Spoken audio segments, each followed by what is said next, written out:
Muy buenas, bienvenidos a otro encuentro de las Ínsulas Prometidas y hoy con la inmensa felicidad de tener a Luis Landero, autor nacido en Alburquerque en 1948, que tuvo un debut fulgurante en 1989 con Juegos de la Edad Tardía y a que ha ido sumando nuevos títulos a su obra, como El guitarrista, El huerto de Emerson, Lluvia fina y Una historia ridícula, que es su libro más reciente con el que ha obtenido el Premio Nacional de las Letras 2022. Luis, bienvenido, muchísimas gracias. Es un verdadero honor tenerte aquí y un gustazo, después de haberte leído tanto, pues poder conversar un poco. Gracias, Juan Carlos. El gusto es mío.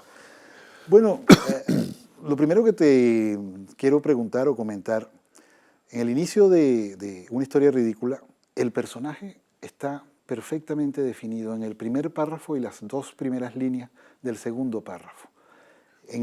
Solo con leer esas líneas ya sabes exactamente quién es él, cuáles son sus debilidades, qué elementos nos van a despertar compasión o identificación.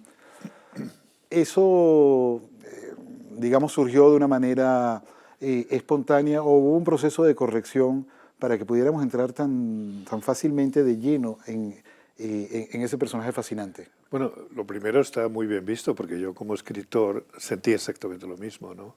Que el personaje se hacía ya en el primer párrafo porque además desde el principio dice que no quiere pecar de orgullo, pero que él es un hombre que vale. Empieza a decir cuáles son sus cualidades y además, y junto a esas cualidades, dice que hace tiempo tuvo un buen trabajo y tuvo un piso en propiedad, ¿no? Entonces mezcla cosas muy distintas entre sí. Y eso hace que la voz sea muy marcada, ¿no? Y que desde el principio sepamos que es un personaje un poco anómalo. Entonces, yo creo que la novela sobre todo es la historia de una voz. Entonces, desde el primer momento yo noté, ¿no?, que la voz hacía al personaje. Puesta la música, solamente quedaba ya la letra, ¿no? Y por ejemplo, fíjate, se ha dicho que es una novela de personaje y en efecto lo es. Pero por otro lado, en alguna ocasión has comentado que tus primeras lecturas eran de novela europea.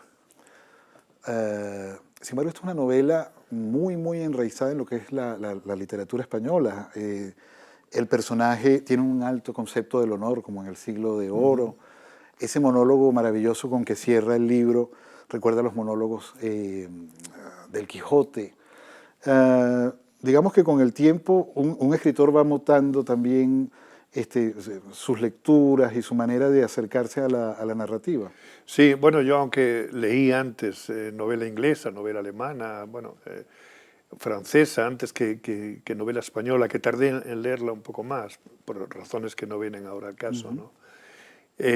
Sin embargo, mis temas sí son míos. Yo escribo de lo que conozco, escribo de mis vivencias, ¿no? Y también de mis lecturas. Y eso que dices es cierto. Es una novela que supongo, ¿no?, que en el fondo tiene algo pues muy de la tierra en la que he nacido, muy español en ese sentido, ¿no? Pero yo creo que no puede ser de otra manera, ¿no?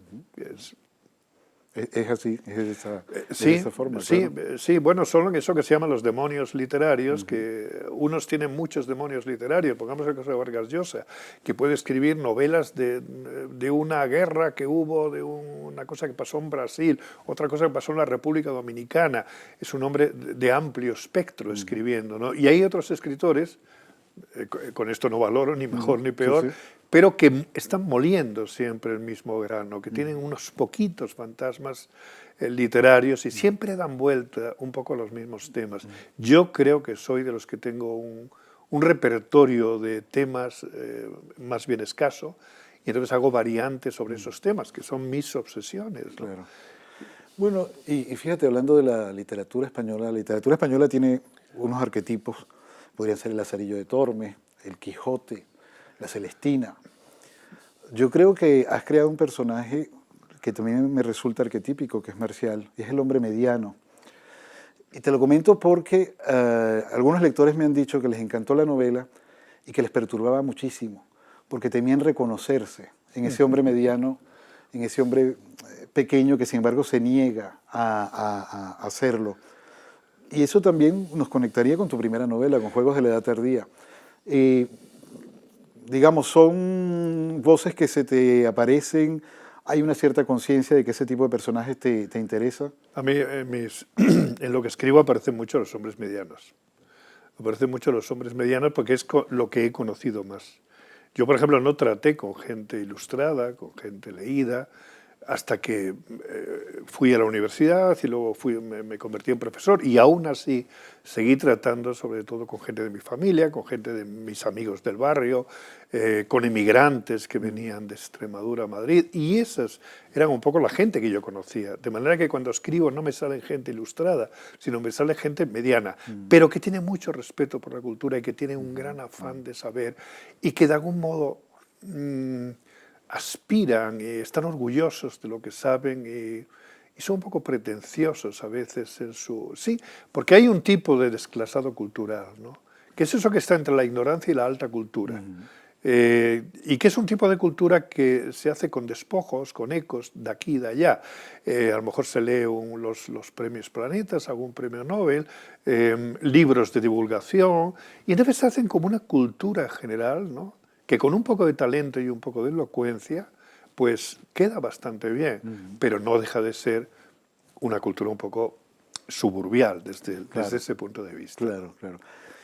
La novela entiendo que surgió como una voz que te estaba acompañando, sí, y fluyó muy rápidamente, lo cual en algún momento te creó alguna desconfianza que por suerte superaste. Sí, bueno, es que hace muchísimos años, yo debía tener 30 y pico años, escribí algo que se titulaba Asalto a la casa de la mujer amada, que luego aparece en esta novela, ¿no? Y era nada, una cuartilla, menos de una cuartilla, donde alguien hablaba y se quejaba de que en casa de su amada no le permitían ir a cortejarla, en tanto que otros pretendientes sí les permitían ir, ¿no? Y entonces se reivindicaba como un hombre que es culto, que tiene un montón de cualidades, etc. Era una de esas cosas que uno escribe sin darle mayor importancia, pero esa música, esa voz, que como tú decías antes, en la voz está el personaje, se quedó en mi mente, ¿no? Y entonces en 2020, justo cuando empezó la pandemia, ¿no? En marzo había terminado, no sabía qué hacer, y entonces me acordé y digo, voy a ver qué tiene que contar este hombre, ¿no? Y entonces lo puse a hablar, y entonces empezó a hablar. Yo he conocido a mucha gente como Marcial, he conocido a muchos marcialitos, y entonces con todos ellos he hecho este personaje, y es gente normalmente muy charlatana, que habla mucho, que presume de mucho, que dice, que tiene una filosofía entre sabia y extravagante, gente muy, muy popular, muy, muy del barrio, muy del bar de la esquina, ¿no? Y entonces, como los conozco bien, empezó a hablar, y yo detrás corriendo, tomando notas. Y sí es verdad que tuve una cierta desconfianza porque digo, me está saliendo demasiado fácil, esto no puede ser, ¿no? Que las cosas sean tan fáciles. Bueno, eran años y años detrás de... Yo creo que sí, y sobre todo era un personaje que yo conocía bien, no exactamente a Marcial, al que fui también descubriendo a lo largo de la novela, sino la gente real en la que estaba inspirada este personaje. Entonces yo he conocido a muchos marciales de esto, que es gente que quizá hizo unos cursos de bachillerato, luego leyó algo de aquí y de allá, se sentía orgulloso de lo que sabía, y eran un poco impostores, pero sí, eran un poco así, ¿no? Pero creían ser cultos. Claro. Y creían ser filósofos, y creían tener ideas. Estaban orgullosos de sí mismos, ¿no? Que es una figura que en España se habla mucho del cuñado, que sabe de todo, o es la figura del tertuliano que es capaz de hablar de la energía nuclear, de literatura, posmodernidad, y todo lo hace con cierta dignidad, pero siempre en la superficie, ¿no? Pero siempre en la superficie, efectivamente. Bueno, aparte de que Marcial, el protagonista, se mete también con esos charlatanes, que les parece que son charlatanes frívolos y superficiales, porque él también considera que él es mucho más profundo y es mucho más auténtico y sabe más que los que creen saber, ¿no? Es un hombre orgulloso de sí, pero en el fondo todo eso es una máscara, porque en el fondo yo creo que es un inseguro. No me quiero meter a psicólogo, porque yo no lo soy, y no sé diseccionar psicológicamente al personaje. Pero yo creo que es una persona insegura que entonces lo que hace es precisamente aparentar una firmeza y una seguridad en sí mismo, que en el fondo es falsa, ¿no? Claro. Pero produce una inmensa ternura ese desvalimiento del personaje que uno ve como entre lo que él quiere ser y lo que realmente alcanza, Claro. ¿no? Pues yo creo que sí, yo creo que es una persona, bueno, cómica, yo creo que es Sí, una sí. persona cómica, solamente que es cómica la historia que cuenta y las cosas que hace, porque él no es cómico, de ningún modo, él es solemne, es huraño, incluso arisco a veces, en fin, es muy serio, o sea, que él no es un personaje cómico, pero lo que hace es cómico, en lo cual hay un desnivel, es el mismo desnivel de Buster Keaton, que tiene esa cara de póker tan seria, tan solemne, tan no sé qué, y luego hace cosas que hacen reír. Entonces ese desnivel que hay entre la forma y el fondo, ¿no? Eso, de ahí es de donde surge la comicidad. Pero en el fondo yo creo que es un hombre, a mí me inspira risa, me inspira cierta ternura también, porque en el fondo es un ingenuo. Es un hombre ingenuo, es un hombre que si odia es en defensa propia, porque ha salido chamuscado de la infancia, porque se han reído de él, por todo esto, y entonces tiene muchas cuentas pendientes con el mundo, ¿no? Claro. Y entonces hace lo que puede por reivindicarse y por dignificarse. Claro. Y entonces a mí desde ese punto me parece que es un personaje cómico, divertido, tierno y un poco trágico también, ¿no? Claro, claro. Sí, esa comicidad que mencionabas, que viene del contraste, es tan evidente, por ejemplo, en una parte maravillosa del libro en que él está tratando de ser galante con su amada, de ser una suerte de piropo, y claro, él es matarife. Entonces su piropo es hablarle de ella en términos como de carne, pero de manera literal, ¿no? Porque es lo que él conoce, ¿no? Es un piropo un poco extraño, ¿no? Eres una excelente carne. Sí. Y él no lo está diciendo con maldad, lo dice porque es su referencia. Claro, lo dice porque es su referencia, tiene una carne excelente. Porque, al fin y al cabo, él este asunto de la calidad de la carne la conoce porque trabaja en un matadero, claro. Y además consigue seducir, si es que llega a seducirlo, pero en fin, contándole los horrores que hay, que existen en los mataderos. Un gran momento de la Entonces novela, ella, naturalmente, porque ese morbo lo tiene mucha gente, claro. que es lo que pasa dentro de un matadero, ¿no? Claro. Esta cosa es como las películas de terror y las películas de casquería, sí. que es algo que atrae, ¿no? Claro. Y entonces él le cuenta estas cosas y ya que se queda fascinada ante esto, ¿no? Sí, es el momento en que ocurre como una verdadera seducción o atención por parte de ella. Sí. Es muy, muy raro. Y yo ¿no? creo que eso tiene una parte cómica, como tú dices, Claro. y una parte un poco más, no sé si llamarle dramática en todo caso, pero tiene ahí algo, ¿no? Que de desnivel, ¿no? Claro. De una especie de desnivel entre lo que se cuenta, cómo se cuenta, el hecho de que sea una escena amorosa donde el galán efectivamente intenta conquistar a la amada y sus armas son qué es lo que pasa en un matadero, ¿no? Claro. Esto, Sí, sí. yo no sé si esto es cómico o es dramático, ¿no? O una mezcla, ¿no? Una mezcla, sí. de ambas. Hay algo, bueno, se ha mencionado muchas veces alrededor de tu persona. Fuiste guitarrista. Sí. Incluso estuviste en una gira en Moscú. Ajá. Algo que me sorprendió mucho es que en cierto momento de tu vida no querías seguir trabajando en una oficina y te dijeron, pero bueno, ¿por qué no te dedicas a la guitarra? Y entiendo que no sabías nada de guitarra y que fue una dedicación tremenda, intensa, el aprendizaje que hiciste hasta convertirte en un profesional. Es algo impresionante eso que comentas. Ese mismo rigor, ese mismo esfuerzo con el que ese chico de oficina se convierte en guitarrista, ¿te ha acompañado a la hora de escribir? ¿Vives la escritura también con algo de esfuerzo y de rigor? Por supuesto, con el máximo rigor. O sea, yo sigo escribiendo con el mismo entusiasmo y con el mismo afán de perfección, para bien y para mal, que tenía cuando empecé a escribir mis primeros versos con 15 años. Escribo con la misma pasión, con la misma inseguridad. En eso no he avanzado, sigo igual de inseguro que entonces. Y por las mañanas yo voy a la mesa y me pongo a escribir con la misma incertidumbre trémula con que el enamorado acude a su primera cita, ¿no? Y en eso no he cambiado, ¿no? El mismo esfuerzo, la misma exigencia y sí, de eso por lo menos sí estoy. Es que además no sé hacer las cosas de otra manera, ¿no? Había una frase de Pessoa, ¿no? Que a mí me gusta mucho, que es dar lo más que se tiene en lo mínimo que se haga. Dar todo lo que tienes en lo mínimo que se haga.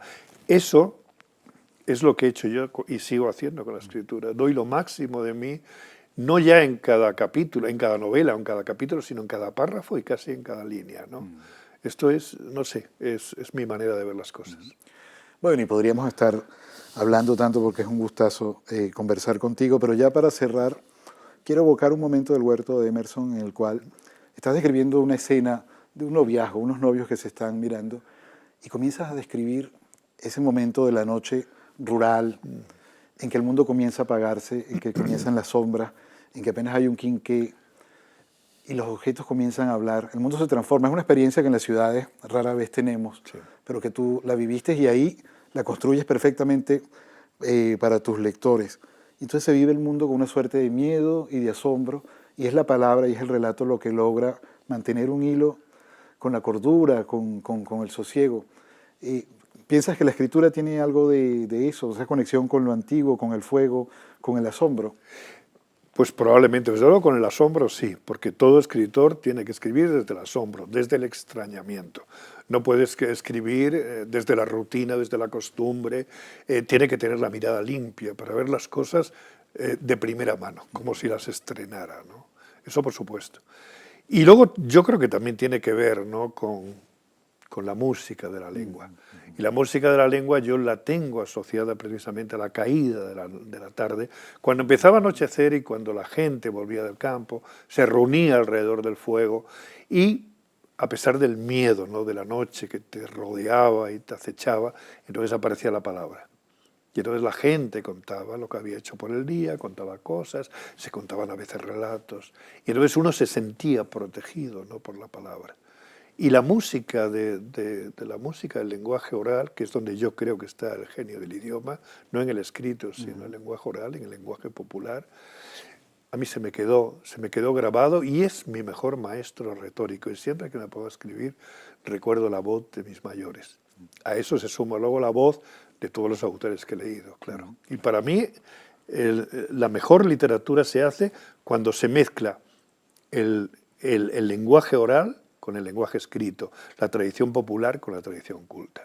Así está escrita la Celestina, así el Lazarillo, y así, por supuesto, el Quijote, y así Galdós, y así Valle Inclán, y así Juan Rulfo, y así tantos y tantos. Claro, claro que sí. Bueno, Luis, muchísimas gracias, y que con estas palabras que nos iluminan, pues podamos todos retirarnos a esa hora del día a leer a Luis Landero. Muchísimas gracias.